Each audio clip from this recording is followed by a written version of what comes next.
നമസ്കാരം, ഈസി അക്കൗണ്ട്സിലേക്ക് സ്വാഗതം. ഇന്ന് ഞാൻ എടുക്കാൻ പോകുന്നത് ബികോം ഫസ്റ്റ് സെമസ്റ്ററിലെ methodology and perspective of business education എന്ന സബ്ജക്റ്റ് ആണ്. അപ്പോൾ അതിൽ ഇന്ന് നമ്മൾ പറയാനായിട്ട് പോകുന്നത് മൊഡ്യൂൾ 1 ആണ്, അതായത് business information and economic system. അപ്പോൾ അതിലെ ഫോംസ് ഓഫ് ബിസിനസ് ഓർഗനൈസേഷൻ ആണ് നമ്മൾ പറഞ്ഞുകൊണ്ടിരുന്നത്. അതിലെ ഫസ്റ്റ് ആയിട്ടുള്ള സോൾ പ്രൊപ്പറേറ്റർഷിപ്പ് നമ്മൾ ഇതിന് മുന്നത്തെ വീഡിയോയിൽ പറഞ്ഞു. അപ്പോൾ ഇന്ന് പറയാനായിട്ട് പോകുന്നത് സെക്കൻഡ് ആയിട്ടുള്ള ഫോംസ് ഓഫ് ഓർഗനൈസേഷൻ ആണ്, പാർട്ണർഷിപ്പ്. നമ്മൾ ഒരുപാട് കേട്ടിട്ടുള്ളൊരു ടേമാണ് പാർട്ണർഷിപ്പ് എന്ന് പറയുന്നത്. നമ്മൾ പ്ലസ് 1 പ്ലസ് 2 പഠിച്ചിട്ടുള്ളൊരു കാര്യമാണ് പാർട്ണർഷിപ്പ്. അപ്പോൾ എന്താണ് നമുക്ക് പാർട്ണർഷിപ്പ് എന്നുള്ളത് നോക്കാം. Partnership is the result of an agreement between two or more persons who voluntarily agree to pool their resources to do a lawful business and to share profit and loss therefrom in an agreed proportion. എന്താ പറഞ്ഞിരിക്കുന്നത്? Partnership എന്ന് പറയുന്നത് എന്തിൻ്റെ ഫലമാണ്? Result of an agreement അല്ലെ, ഒരു എഗ്രിമെന്റിന്റെ ഫലമാണ്. ആ എഗ്രിമെന്റ് ആരൊക്കെ തമ്മിലാണ്? 2 or more persons അല്ലെ, 2 അതിൽ കൂടുതലോ വ്യക്തികൾ തമ്മിലുള്ള എഗ്രിമെന്റിന്റെ ഫലമായിട്ടാണ് ഒരു പാർട്ണർഷിപ്പ് ഫോം ചെയ്യുന്നത്. ആ വ്യക്തികൾ എന്ന് പറഞ്ഞാൽ ആരായിരിക്കും? Who voluntarily agree to pool their resources അല്ലെ, സ്വമേധയാ അവരുടെ റിസോഴ്സസ്, അത് പണമായിക്കോട്ടെ അങ്ങനെയുള്ള എന്തായിക്കോട്ടെ, അവരുടെ റിസോഴ്സസ് അവർ പൂൾ ചെയ്യാം അല്ലെ, അവർ ഒന്നിച്ചു കൊണ്ടുവരാം എന്ന് എഗ്രി ചെയ്തിട്ടുള്ള വ്യക്തികൾ. എന്തിനു വേണ്ടിയിട്ടാണ് അവർ റിസോഴ്സസ് കൊണ്ടുവരുന്നത്? To do a lawful business അല്ലെ, ലോഫുൾ നിയമപരമായിട്ടുള്ള ഒരു ബിസിനസ് ചെയ്യാം എന്നുള്ളതിന് വേണ്ടിയിട്ട് അവരുടെ റിസോഴ്സസ് അവരൊന്നിച്ചു കൊണ്ടുവരാം എന്ന് സ്വമേധയാ എന്താണ് എഗ്രി ചെയ്തിട്ടുള്ള 2 അതിൽ കൂടുതലോ വ്യക്തികൾ തമ്മിലുള്ള ആ ഒരു എഗ്രിമെന്റ്, അതിന്റെ ഫലമായിട്ടാണ് എന്തുണ്ടായത്? പാർട്ണർഷിപ്പ് ഉണ്ടായത്. ഇനിയുണ്ട്, ആ വ്യക്തികൾ ഇത് കൂടാതെ എന്ത് പറയുന്നുണ്ട്? ആൻഡ് ഷെയർ പ്രോഫിറ്റ് അല്ലെ, അല്ലെങ്കിൽ ലോസസ്. എങ്ങനെയാണ്? Diaphragm in an agreed proportion. അപ്പോൾ ഇവർ റിസോഴ്സസ് പൂൾ ചെയ്യുക മാത്രമല്ല, അവർക്ക് ലാഭമായാലും ശരി നഷ്ടമായാലും ശരി അവർ എഗ്രി ചെയ്തിട്ടുള്ള പ്രൊപ്പോർഷൻ്റെ ബേസിസിൽ ഷെയർ ചെയ്യാമെന്നും വോളണ്ടറിലി സമ്മതിച്ചിട്ടുള്ള ആ ഒരു വ്യക്തികളുടെ എഗ്രിമെൻ്റ് ഫലമായിട്ടുണ്ടായ ഒരു ഫോം ഓഫ് ബിസിനസ് ആണ് എന്ത്? പാർട്ണർഷിപ്പ് എന്ന് പറയുന്നത്. നോക്കിക്കേ, the main aim of starting such a business is to earn profit and share it among themselves. Sole പ്രൊപ്പറേറ്ററിലാണെങ്കിൽ എന്ത് ലാഭം കിട്ടിയാൽ ആ വ്യക്തിക്ക് തന്നെയാണ്. പക്ഷെ പാർട്ണർഷിപ്പിൽ അങ്ങനെയാണല്ലോ, 2 പേര് ചേർന്നിട്ടാണ് പാർട്ണർഷിപ്പ് തുടങ്ങുന്നതെങ്കിൽ ആ കിട്ടുന്ന ലാഭം എങ്ങനെയായിരിക്കും? അവർ ഏത് രീതിയിലാണോ ഇത് വീതിക്കാമെന്ന് സമ്മതിച്ചിട്ടുള്ളത് ആ രീതിയിൽ അവർ അവിടെ എന്ത് ചെയ്യും? ഷെയർ ചെയ്ത് എടുക്കും. നോക്കിയേ, partnership in brief is a business jointly owned, managed and operated by the partners. അപ്പോൾ പാർട്ണർഷിപ്പ് എന്ന് പറഞ്ഞാൽ എന്തെന്ന് പറയാം? ഒരു ബിസിനസ്സാണ്, അത് ഓൺ ചെയ്യുന്നതും മാനേജ് ചെയ്യുന്നതും ഓപ്പറേറ്റ് ചെയ്യുന്നതും ജോയിൻ്റ് ആയിട്ട് അങ്ങനെയായിരിക്കും, പാർട്ട്നേഴ്സ് ആയിരിക്കും. അത്തരത്തിലുള്ള ബിസിനസ്സിനെയാണ് നമ്മൾ പാർട്ണർഷിപ്പ് എന്ന് പറയുന്നത്. The person who have entered into partnership are individually known as partners. ഒരു പാർട്ണർഷിപ്പിനകത്ത് ഓരോ വ്യക്തികളെയും നമ്മൾ ഇൻഡിവിജ്വലി വിളിക്കുന്നത് എന്താണ്? പാർട്ട്നേഴ്സ് എന്നും. എന്നാൽ അവരെ കളക്റ്റീവ്ലി, ഫോർ എക്സാമ്പിൾ 2 പേര് അല്ലെ പോട്ടെ 3 പേര് ചേർന്നിട്ടാണ് ഒരു ബിസിനസ് സ്ഥാപനം അല്ലെങ്കിൽ ഒരു പാർട്ണർഷിപ്പ് നടത്തുന്നത്. ആ ഓരോ വ്യക്തിയും നമുക്ക് പാർട്ട്നേഴ്സ് എന്ന് വിളിക്കാം. അവരെ 3 പേരെയും കൂടെ ചേർന്ന് ഒന്നിച്ച് നമുക്ക് എങ്ങനെ ഫേം എന്നാണ് പറയേണ്ടത്. The name in which the business is carried on is called a firm name. ഇനി ആ ഒരു ബിസിനസ് സ്ഥാപനം അവർ നടത്തിക്കൊണ്ടുപോകുന്ന ബിസിനസ് സ്ഥാപനത്തിനൊരു പേരുണ്ടെങ്കിൽ അതിനെ ഫേം നെയിം എന്നാണ് പറയുന്നത്. In India, partnership concerns are governed by the Indian partnership act of 1932. അപ്പോൾ നമ്മുടെ ഇന്ത്യയിലെ പാർട്ണർഷിപ്പിനെ പാർട്ണർഷിപ്പ് കൺസേൺസിനെ നിയന്ത്രിക്കുന്നത് ഇന്ത്യൻ പാർട്ണർഷിപ്പ് ആക്ട് 1932 പ്രകാരമാണ്. അപ്പോൾ ഇത്രയാണ് പാർട്ണർഷിപ്പ്. നോക്കിയേ, പാർട്ണർഷിപ്പിനെ പറ്റി നമ്മുടെ ഇന്ത്യൻ പാർട്ണർഷിപ്പ് ആക്ട് 1932 ഡെഫിനിഷൻ പറയുന്നുണ്ട്, നമുക്ക് നോക്കാം. Okay, section 4 of the Indian partnership act 1932. Indian partnership act 1932 section 4 പാർട്ണർഷിപ്പിനെ ഡിഫൈൻ ചെയ്തിരിക്കുന്നത് ഇങ്ങനെയാണ്: the relation between persons who have agreed to share the profit of a business carried on by all or any of them acting for all. എങ്ങനെയാണ്? Relation between persons, വ്യക്തികൾ തമ്മിലുള്ള ബന്ധമാണ്. എങ്ങനത്തെ വ്യക്തികളാണ്?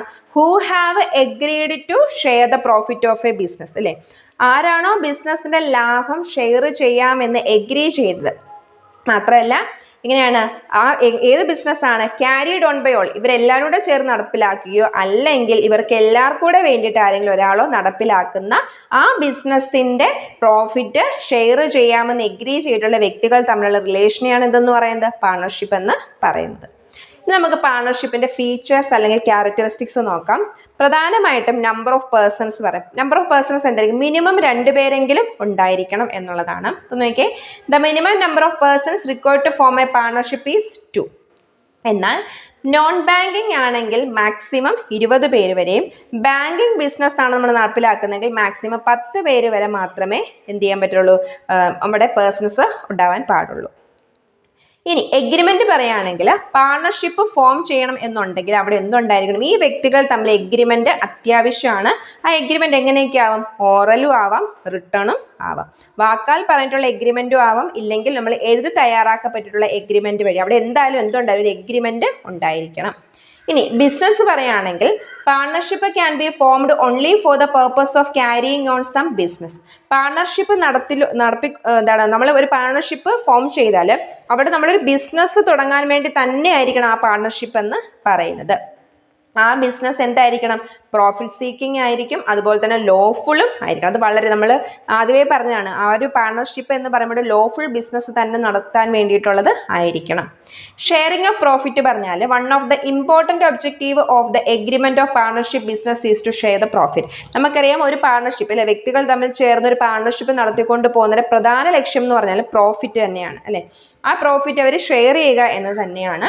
അപ്പോൾ profit of the partnership business must be shared by all the partners in the agreed ratio. ചിലപ്പോൾ അത് equal ആവാം, അല്ലെങ്കിൽ അവരുടെ ക്യാപിറ്റൽ കോൺട്രിബ്യൂഷൻ്റെ ബേസിസിലായിരിക്കും. എങ്ങനെയായാലും അവരെങ്ങനെയാണോ അവർ എഗ്രി ചെയ്തിരിക്കുന്നത് അതിൻ്റെ അടിസ്ഥാനത്തിൽ തന്നെ പ്രോഫിറ്റ് വീതിക്കണം. ഇനി മ്യൂച്വൽ ഏജൻസിയാണ്. മ്യൂച്വൽ ഏജൻസിയാണ് ഒരു പാർട്ണർഷിപ്പിന്റെ പ്രധാനപ്പെട്ട ഒരു കോർ എന്ന് പറയുന്നത്. അതായത് every partner of A firm is both an agent and A principal അല്ലേ. എല്ലാവരും അങ്ങോട്ടും ഇങ്ങോട്ടും എന്താണ്, ഒരു ഏജന്റ് പ്രിൻസിപ്പൽ റിലേഷൻഷിപ്പാണ്. അതാണ് നമ്മൾ ആ ഒരു ഡെഫിനിഷനകത്ത് carried on by all or any of them acting for all എന്ന് പറയുന്നത്. Okay, he is an agent when he makes other partners liable for his act. He is the principal when other partners make him liable for their act. Agent എന്ന് പറഞ്ഞാൽ പ്രിൻസിപ്പളിന് വേണ്ടി എന്തെങ്കിലും ഒരു കാര്യം ചെയ്യുമ്പോഴാണ് അയാൾ ഏജന്റ് എന്ന് പറയുന്നത്. അപ്പം ഇവിടെ ആ വ്യക്തിയാണ് കാര്യങ്ങളൊക്കെ ചെയ്യുന്നതെങ്കിൽ മറ്റുള്ളവരുടെ ഏജന്റായിട്ട് ഈ വ്യക്തി ആക്ട് ചെയ്യുന്നു. ഇനി മറ്റുള്ളവർ എന്തെങ്കിലും കാര്യങ്ങൾ ചെയ്താൽ ഇദ്ദേഹം എന്തായി മാറും? പ്രിൻസിപ്പൾ ആയിട്ട് മാറും. ഇനി അറ്റ്മോസ്റ്റ് ഗുഡ് ഫെയ്ത്ത്, അത് വളരെ ഇമ്പോർട്ടൻ്റ് ആയിട്ട് ഒരു പാർട്ണർഷിപ്പിനകത്ത് വേണ്ടുന്ന കാര്യമാണ്. പരസ്പര വിശ്വാസം എന്ന് പറയുന്നത്. Good faith is the essential of a partnership agreement. Hence every partner is morally and legally bound to be just and faithful to one other. മറ്റുള്ളവരെ ഇപ്പം നമ്മളിപ്പം 2-3 പേര് ചേർന്നിട്ട് ബിസിനസ് സ്റ്റാർട്ട് ചെയ്യുമ്പോൾ മറ്റുള്ളവരോട് നമ്മൾ എന്ത് ചെയ്യണം? ഒരു നീതി പുലർത്തണം അല്ലേ. നമ്മൾ കള്ളത്തരമൊന്നും ചെയ്യാനായിട്ട് പാടില്ല. ദെൻ അൺലിമിറ്റഡ് ലയബിലിറ്റി ആണ് ഇവിടുത്തെ എന്താണ് ലയബിലിറ്റി എന്ന് പറയുന്നത്. കാരണം സോൾ പ്രൊപ്പറേറ്റർ പോലെ തന്നെ ഈ ഒരു ബിസിനസ്സിനകത്തും എന്തെങ്കിലും നഷ്ടം സംഭവിച്ചാൽ ഇവരുടെ എന്താണ് ഈ ബിസിനസ്സിലെ ആ ഒരു അസറ്റ് വെച്ചിട്ട് ആ ലയബിലിറ്റി തീർക്കാൻ പറ്റിയില്ലെങ്കിൽ, അത് കഴിഞ്ഞും ലയബിലിറ്റി ഉണ്ടെന്നുണ്ടെങ്കിൽ ഓരോ പാർട്ട്നേഴ്സിൻ്റെയും പേഴ്സണൽ പ്രോപ്പർട്ടി വിറ്റിട്ടായാലും ആ ബാധ്യത തീർക്കേണ്ടതായിട്ട് ഉണ്ട്. Then no separate legal existence. ഇവിടെയും നമ്മുടെ സോൾ പ്രൊപ്പറേറ്റർ പോലെ തന്നെയാണ് ഈ പാർട്ട്നേഴ്സിൽ അല്ലെ ആ പാർട്ട്നേഴ്സിന്റെ പേരിൽ മാത്രമാണ് ഈ ബിസിനസ് സ്ഥാപനം അറിയപ്പെടുന്നത്. പാർട്ട്നേഴ്സിന് എന്തെങ്കിലും സംഭവിച്ചു കഴിഞ്ഞാൽ തീർച്ചയായിട്ടും ഈ പാർട്ണർഷിപ്പ് ബിസിനസ് അവിടെ കൊണ്ട് അവസാനിക്കും. ഇനി restriction on transfer of interest, അതായത് a partnership is born out of agreement between the partners. Hence no partner can transfer his share to an outsider without the consent of all other person. For example പറഞ്ഞാൽ ഇപ്പോൾ 2 പേര് XY എന്ന് പറഞ്ഞ 2 പേര് ചേർന്നിട്ട് business partnership തുടങ്ങി. അപ്പം എക്സിന് ആഗ്രഹമാണ് ഇസഡ് എന്ന് പറഞ്ഞൊരു വ്യക്തിയെ കൂടി ഇങ്ങോട്ട് കൊണ്ടുവരണം എന്നുള്ളത്. അപ്പം അവിടെ ഇസഡിന്റെ ആഗ്രഹം മാത്രം പോരാ അല്ലേ. അപ്പം ഈ പറയുന്ന വൈയും ഈ 2 പേരും കൂടെ ചേർന്ന്, അല്ലെങ്കിൽ എത്ര പാർട്ട്നേഴ്സ് ഉണ്ടോ അത്രയും പേരുടെയും സമ്മതത്തോടു കൂടി മാത്രമേ ഒരു പാർട്ട്ണറിനെ ബിസിനസ്സിലോട്ട് കൊണ്ടുവരാനായാലും ഒരു പാർട്ട്ണറിന്റെ ബിസിനസ്സിൽ നിന്ന് വിട്ടു പോകാനായാലും ഒക്കെ പറ്റുള്ളൂ. ഇത്രയുമാണ് ഫീച്ചേഴ്സ് എന്ന് പറയുന്നത്. ഇനി നമുക്ക് എന്തൊക്കെയാണ് മെറിറ്റ്സ് എന്ന് നോക്കാം. പ്രധാനമായിട്ടും easy to form and dissolve. നമ്മുടെ സോൾ പ്രൊപ്പറേറ്റർ പോലെ തന്നെയാണ്, എപ്പോൾ വേണമെങ്കിലും തുടങ്ങാം, എപ്പോൾ വേണമെങ്കിലും അവസാനിപ്പിക്കാം. ബാലൻസ്ഡ് ഡിസിഷൻ മേക്കിംഗ് ആണ് മറ്റൊരു മെറിറ്റ്. അതായത് in partnership the work is divided according to the skill and knowledge of partners. The division of work leads to specialization which helps the partners in taking balanced decisions in the firm. ഇപ്പം എത്ര partners ഉണ്ടായാലും ശരി, അവരുടെ സ്കില്ലും നോളജും അനുസരിച്ചിട്ടായിരിക്കും ഓരോ വർക്കും divide ചെയ്ത് കൊടുക്കുന്നത്. അപ്പോൾ അവിടെ ഒരു ബാലൻസ്ഡ് ഡിസിഷൻ മേക്കിംഗ് ഉണ്ടാവും എന്നുള്ളതാണ്. അടുത്താണ് മോർ ക്യാപിറ്റൽ അല്ലേ. ഒരാൾ മാത്രമുള്ള ഒരു ബിസിനസ്സിൽ ക്യാപിറ്റൽ കോൺട്രിബ്യൂട്ട് ചെയ്യുന്നതിനേക്കാളും പാർട്ണർഷിപ്പിന്റെ കേസിൽ പറയുകയാണെങ്കിൽ എത്ര പേരുണ്ട് അത്രയും പേരും ക്യാപിറ്റൽ കോൺട്രിബ്യൂട്ട് ചെയ്യാണ്. അപ്പം അവിടെ എന്തായിരിക്കും കൂടുതൽ ക്യാപിറ്റൽ റേസ് ചെയ്യാനായിട്ടുള്ളൊരു അവസരം ഉണ്ട്. അടുത്തയാണ് ഷെയറിങ് ഓഫ് റിസ്ക്. നമ്മൾ പറഞ്ഞു പ്രോഫിറ്റ് വീതിക്കുന്നത് പോലെ തന്നെയാണ് ഇവിടെ എന്തെങ്കിലും നഷ്ടം വന്നാലും ഈ പാർട്ട്നേഴ്സിനിടയിൽ അത് വീതിക്കും. അപ്പം നമ്മളെ സംബന്ധിച്ചിട്ട് ഒരു സോൾ പ്രൊപ്പറേറ്ററാണെങ്കിൽ തന്നെ അയാൾ തന്നെ എല്ലാ ബാധ്യതകളും ഏറ്റെടുക്കുക എന്നുള്ളതാണ്. എന്നാൽ ഇവിടെ അങ്ങനെയല്ല, ഇത് ഷെയർ ചെയ്യുമ്പം അവർക്ക് അത്ര കൂടി ഒരു ആശ്വാസമായിട്ട് മാറും. ഓക്കെ, ഇനി പറയുന്നത് മെയിൻറ്റെയിൻ സീക്രസിയാണ് അല്ലേ. പാർട്ണർഷിപ്പ് ഫേം എന്ന് പറഞ്ഞാൽ ഒരിക്കലും അവരുടെ അക്കൗണ്ട്സും കാര്യങ്ങളൊന്നും ലീഗലി പബ്ലിഷ് ചെയ്യേണ്ട കാര്യമൊന്നുമില്ല. അപ്പോൾ അവിടെ ഒരു സീക്രസി മെയിൻറ്റെയിൻ ചെയ്യാനായിട്ട് പറ്റും. ഇനി ലിമിറ്റേഷൻസ് ആണ്. പ്രധാനമായിട്ടും എന്തായിരിക്കും, അൺലിമിറ്റഡ് ലയബിലിറ്റി. അത് വളരെ ഒരു ലിമിറ്റേഷൻ തന്നെയാണ് അല്ലേ. കാരണം ഈ ഒരു പാർട്ണർഷിപ്പ് ഉണ്ടാവുന്ന നഷ്ടം ഇവരുടെ പ്രൈവറ്റ് പ്രോപ്പർട്ടി കൂടി വിറ്റ് നികത്തേണ്ടതായിട്ട് വരും എന്ന് പറയുമ്പോൾ അത് വളരെ ഒരു ലിമിറ്റേഷനായിട്ട് പറയാം. ഇനി ലിമിറ്റഡ് റിസോഴ്സ് ആണ്. അതായത് partnership firm faces the problem of limited capital as there is a restriction on the number of persons അല്ലേ. ഇവിടെ നമ്പർ ഓഫ് പേഴ്സൺസിന് റെസ്ട്രിക്ഷൻ ഉണ്ട് അല്ലേ. ബാങ്കിങ് കേസ് ആണെങ്കിൽ 10 പേരെ പറ്റുള്ളൂ മാക്സിമം. Minimum 2 maximum 10. അപ്പം ഈ അങ്ങനെ റെസ്ട്രിക്ഷൻ വെച്ചത് കൊണ്ട് ഇവരെ സംബന്ധിച്ച് റിസോഴ്സസിനകത്ത് ഒരു ലിമിറ്റ്. പക്ഷെ സോൾ പ്രൊപ്പറേറ്ററിനെ വെച്ച് നോക്കുവാണെങ്കിൽ ഇവർക്ക് പിന്നെ വലിയൊരു അഡ്വാൻറ്റേജ് ആണ്. എങ്കിൽ പോലും ഇങ്ങനെ റെസ്ട്രിക്ഷൻ വെച്ചത് കൊണ്ട് തന്നെ ഇവർക്ക് ഒരുപാട് വലിയ രീതിയിലൊക്കെ ഒരു ബിസിനസ് മുന്നോട്ട് കൊണ്ടുപോകണം എന്നുള്ളൊരു ആഗ്രഹം വരണം. ഒരിക്കലും പാർട്ണർഷിപ്പ് വെച്ചിട്ട് പറ്റില്ല. ഇനി പോസിബിലിറ്റി ഓഫ് കോൺഫ്ലിക്റ്റ്. നമുക്കറിയാം പാർട്ട്നേഴ്സ് ആണല്ലോ, 2 അതിൽ കൂടുതലോ വ്യക്തികൾ ചേർന്നിട്ടൊരു ബിസിനസ് നടത്തുമ്പോൾ അവിടെ അഭിപ്രായ വ്യത്യാസം ഉണ്ടാവാനുള്ളൊരു ചാൻസ് ഉണ്ട്.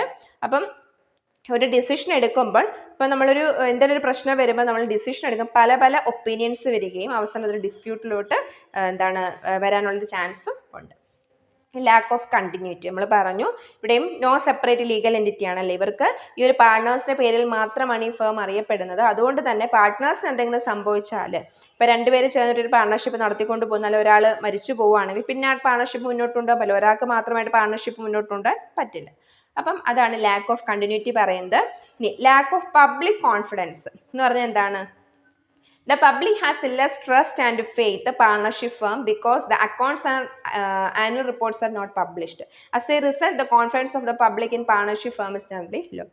പൊതുജനങ്ങൾക്ക് പാർട്ണർഷിപ്പിനോട് ഒരു കോൺഫിഡൻസ് ഇല്ലെന്നാണ് പറഞ്ഞത്. കാരണം എന്താണ്? ഇവരുടെ അക്കൗണ്ട്സോ അല്ലെങ്കിൽ കാര്യങ്ങളോ ഒന്നും പബ്ലിഷ് ചെയ്യാത്തത് കൊണ്ട് ഇവരോട് ഒരു പബ്ലിക് കോൺഫിഡൻസിന്റെ കുറവുണ്ട്. ഇനി പറയുന്നത് no transferability of interest or ownership. നമ്മൾ പറഞ്ഞു ഒരു പാർട്ട്ണറിനും അയാളുടെ ഇപ്പം 2 പേര് ചേർന്നിട്ടൊരു ബിസിനസ് കൊണ്ടുപോവാണ്.